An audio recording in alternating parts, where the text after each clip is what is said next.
পারি নিজে গিয়ে মাথায় করে নিয়ে যাচ্ছি, পৌঁছিয়ে দেবো ইনশাআল্লাহ।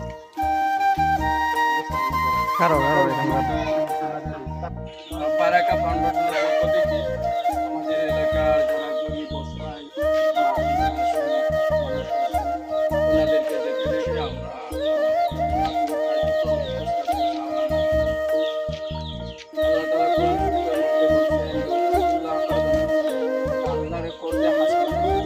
এই সমস্ত মানুষকে দান করা আয়তের উদ্দেশ্য, যে ওদেরকে যদি দেওয়া হয় এইটা প্রকৃতপক্ষে আল্লাহকে দেওয়া হবে। তো মানবতার সেবার জন্য আমরা আমাদেরকে সবাই সহায়তা করবেন, আমাদের পাশে থাকবেন, দেশ এবং জাতি প্রত্যেকে সেবা এগিয়ে আসবেন। আসসালামু আলাইকুম, আশা করি আপনারা সবাই ভালো আছেন।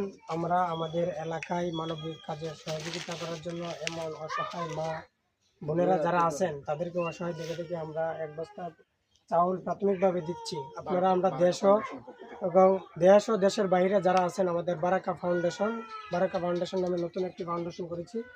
আমাদের সাথে সহযোগিতা করবেন, আমাদের সাথে থাকবেন এবং বেশি বেশি শেয়ার করবেন এই জিনিসটা, আমরা যেন এভাবে গরিব মায়েদেরকে সহযোগিতা করতে পারি ইনশাআল্লাহ। আসসালামু আলাইকুম।